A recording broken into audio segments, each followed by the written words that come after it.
ഈ പ്രതി മദ്യപിച്ചിട്ടുണ്ടായിരുന്നു എന്നുള്ള വിവരം ലഭിക്കുന്നുണ്ട്. പക്ഷേ അങ്ങനെയാണെങ്കിൽ പോലും ചെറിയ രീതിയിലുള്ള ഒരു മൽപ്പിടുത്തമല്ല നടന്നത്.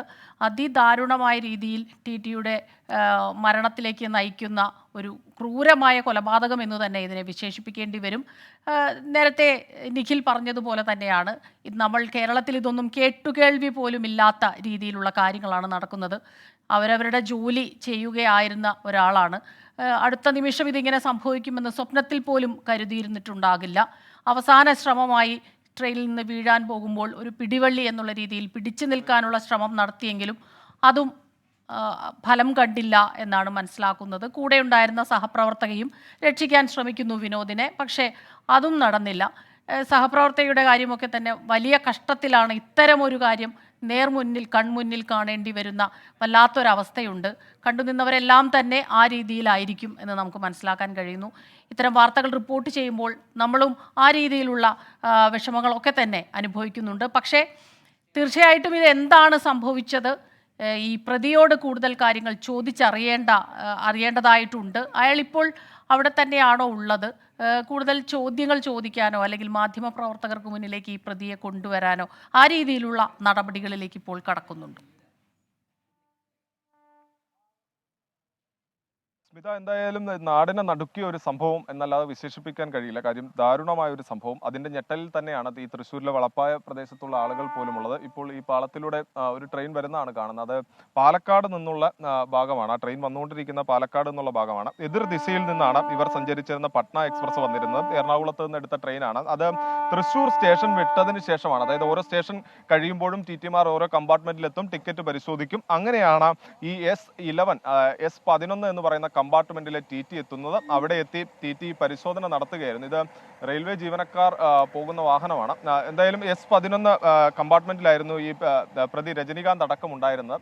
ഈ സമയത്ത് ടി ഓരോരുത്തരുടെ ടിക്കറ്റ് പരിശോധിച്ചാണ് ഇങ്ങോട്ടേക്ക് എത്തുന്നത്. ആ സമയത്ത് രജനികാന്തുമായി സംസാരിക്കുന്ന സമയത്താണ് ടിക്കറ്റ് ഇല്ല എന്നുള്ള വിവരം മനസ്സിലാക്കുന്നത്. അങ്ങനെ ഇവർ ഈ ടിക്കറ്റ് ഇല്ലാത്തതിന് ചൊല്ലിയുള്ള തർക്കം ഉണ്ടാകുന്നു. ആ തർക്കം കേട്ടാണ് ഈ സഹപ്രവർത്തക പോലും ഈ കമ്പാർട്ട്മെന്റിലേക്ക് വരുന്നത് എന്നുള്ളതാണ് പറയുന്നത്. വലിയ രീതിയിലുള്ള ബഹളം അവിടെ ഉണ്ടായിരുന്നു. പ്രത്യേകിച്ച് ഇയാൾ മദ്യലഹരിയിൽ കൂടിയായിരുന്നു ഉണ്ടായിരുന്നത്. അതുകൊണ്ട് തന്നെ വലിയ രീതിയിൽ ഇയാൾ ശബ്ദമുണ്ടാക്കുകയും ഉച്ചത്തിൽ സംസാരിക്കുകയും ഒക്കെ ചെയ്തു. ഇതിനിടയിലാണ് ഈ വാതിലിനരികിൽ നിന്ന് ഇവർ സംസാരിച്ചുകൊണ്ട് നിൽക്കുന്നതിനിടയിലാണ് പ്രതി ഈ മുളങ്കുന്നത്തുകാവ് റെയിൽവേ സ്റ്റേഷൻ പിന്നിട്ടതിന് തൊട്ടു പിന്നാലെ ഇദ്ദേഹം ഈ വിനോദിനെ ഈ ട്രെയിനിൽ നിന്ന് തള്ളിയിടുന്നത്. ഇദ്ദേഹം ഈ ട്രെയിനിന്റെ വലത്തുവശത്തേക്കാണ് മറിയുന്നത്. ആ മൃതദേഹം കിടക്കുന്ന ആ ഒരു വശത്തേക്കാണ് ഈ മറിഞ്ഞത് എന്നുള്ളതാണ് പറയുന്നത്. അതും ഈ മൃതദേഹം കിടക്കുന്നതിന് ഒരു 50 മീറ്റർ മുൻപിൽ, അതായത് ഈ മൃതദേഹം കിടക്കുന്നതിനും കുറച്ചുകൂടി മുന്നത്ത് വെച്ചാണ് തള്ളിയിടുന്നത്. പക്ഷേ അപ്പുറത്തെ പാളത്തിലേക്ക്, മറുവശത്തെ പാളത്തിലേക്കാണ് ഈ തലയിടിച്ച് വീഴുന്നത്. ആ സമയത്ത് മറ്റൊരു ട്രെയിനും പോയിരുന്നു എന്നുള്ളത് തന്നെയാണ് ഇപ്പോൾ ഈ റെയിൽവേ പോലീസിൽ നിന്ന് നമുക്ക് പ്രാഥമികമായി ലഭിക്കുന്ന വിവരം. അങ്ങനെ ഈ മൃതദേഹം കിടന്ന പാളത്തിലൂടെ മറ്റൊരു ട്രെയിൻ വരുന്നു. അങ്ങനെ ആ ട്രെയിൻ കയറിയാണ് ഈ മൃതദേഹം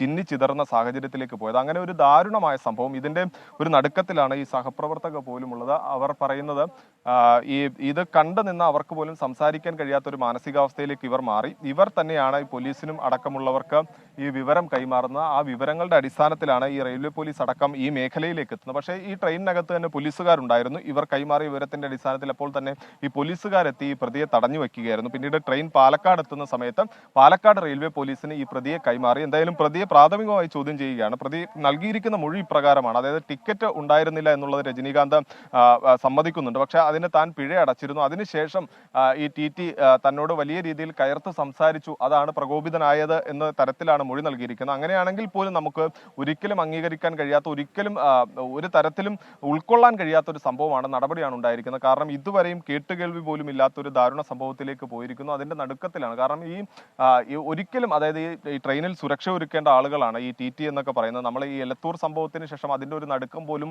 ഇന്നും നമുക്ക് വിട്ടുമാറിയിട്ടില്ല. ഈ ട്രെയിനിലെ സുരക്ഷയെ സംബന്ധിച്ചൊക്കെ വലിയ ആശങ്കകൾ തുടർച്ചയായി ഉയരുന്നു. അതിനിടയിലാണ് ഇപ്പോൾ ഈ ടിക്കെതിരെ പോലും തന്നെ ഈ ആക്രമണം ഉണ്ടായിരിക്കുന്നത്. ഈ രജനീകാന്ത് എന്ന് പറയുന്നത് ഇതര സംസ്ഥാന തൊഴിലാളിയാണ് എന്നുള്ളതാണ് നമുക്ക് ലഭിക്കുന്ന വിവരം. എറണാകുളത്ത് നിന്നാണ് ഇദ്ദേഹം കയറിയത് എന്നൊരു വിവരം പറയുന്നുണ്ട്. എറണാകുളത്തിനും ആലുവയ്ക്കും ഇടയിലാണ് കയറിയത് എന്നുള്ള വിവരം വരുന്നുണ്ട്. അത് സംബന്ധിച്ചെല്ലാം വിശദമായ വിവരങ്ങൾ പോലീസ് ശേഖരിച്ചു വരുന്നുള്ളൂ. എന്തായാലും തൃശ്ശൂർ പിന്നിടുന്ന സമയത്താണ് ടിയുടെ ശ്രദ്ധയിൽ ഈ രജനീകാന്തിനെ പെടുന്ന. ആ സമയത്ത് ഈ അടുത്ത് നിൽക്കുന്ന രജനീകാന്തിനോട് എത്തി ടിക്കറ്റ് ചോദിക്കുന്നു. ആ സമയത്താണ് അദ്ദേഹം പറയുന്നത് ടിക്കറ്റ് ഇല്ല എന്ന് രജനീകാന്ത് മറുപടി നൽകുന്നു. അങ്ങനെയെങ്കിൽ അല്ലെങ്കിൽ പിഴയടക്കണം എന്നാവശ്യപ്പെട്ടുണ്ടായ തർക്കമാണ്. ആ തർക്കം പിന്നീട് വലിയ രീതിയിൽ ഉച്ചത്തിൽ സംസാരിക്കുന്നതും കയർത്ത് സംസാരിക്കുന്നതിലെ നിലയിലേക്കൊക്കെ പോയി. ഈ സമയത്ത് ടി ടി വാതിൽക്കൽ നിന്ന് സംസാരിക്കുന്ന സമയത്താണ് ഈ ടി ടിയെ പുറകിലേക്ക് തള്ളിയിടുന്നത്. അദ്ദേഹം ഈ സമയത്ത് വാതിലിൽ പിടിച്ച്, അതായത് വാതിലിന്റെ കമ്പിയിൽ പിടിക്കാനുള്ള ഒരു ശ്രമം നടത്തി. പക്ഷേ വഴുതി അപ്പുറത്തെ ട്രാക്കിലേക്ക് വീഴുകയായിരുന്നു. തലയിടിച്ച് വീണതുകൊണ്ട് തന്നെ ട്രെയിൻ അത്യാവശ്യം സ്പീഡിലുമായിരുന്നു. അതുകൊണ്ട് തന്നെ ആ സമയത്ത് തന്നെ ഗുരുതരമായി പരിക്കേറ്റിരുന്നു എന്നുള്ളത് തന്നെയാണ് നമുക്ക് മനസ്സിലാക്കാൻ കഴിയുന്നത്. പക്ഷേ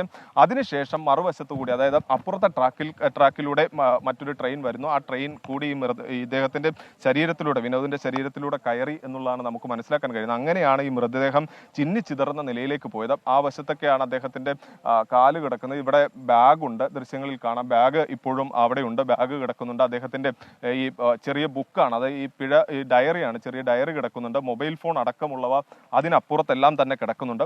അങ്ങനെ ഇതെല്ലാം ഈ പാളത്തിന്റെ ഇരുവശത്തായി കിടക്കുന്ന ഒരു സാഹചര്യമാണുള്ളത്. അത് ഈ എത്ര ദൂരം ഈ പോയിട്ടുണ്ട് എന്നുള്ളതിന്റെ തെളിവാണ്. അതായത് ഈ ഏകദേശം നമുക്ക് കണക്കാക്കാൻ കഴിയുന്നത് ഇവിടെ വെച്ചെങ്കിലും തള്ളിയിട്ടിട്ടുണ്ടാകണം. അങ്ങനെയാണെങ്കിൽ മാത്രമാണ് ഈ ബാഗും ഡയറിയും എല്ലാം വീഴുകയുള്ളൂ. 50 മീറ്റർ അകലെയാണ് ഇപ്പോൾ ഞാൻ നിൽക്കുന്നതിനും 50 മീറ്റർ അകലെയാണ് മൃതദേഹം കിടക്കുന്നത്. അത് 2 പാളങ്ങൾ കൂടിച്ചേരുന്ന ഒരു ഭാഗമാണ്. ആ ഭാഗത്ത് വെച്ചാണ് ഇദ്ദേഹത്തെ ഈ തള്ളിയിടുന്നത്. തുടർന്ന് അപ്പുറത്തെ പാളത്തിലേക്ക് തലയിടിച്ചു വീഴുന്നു. അങ്ങനെയാണ് മറ്റൊരു ട്രെയിൻ അദ്ദേഹത്തിന്റെ ശരീരത്തിലൂടെ കയറി ഇറങ്ങുന്നത്.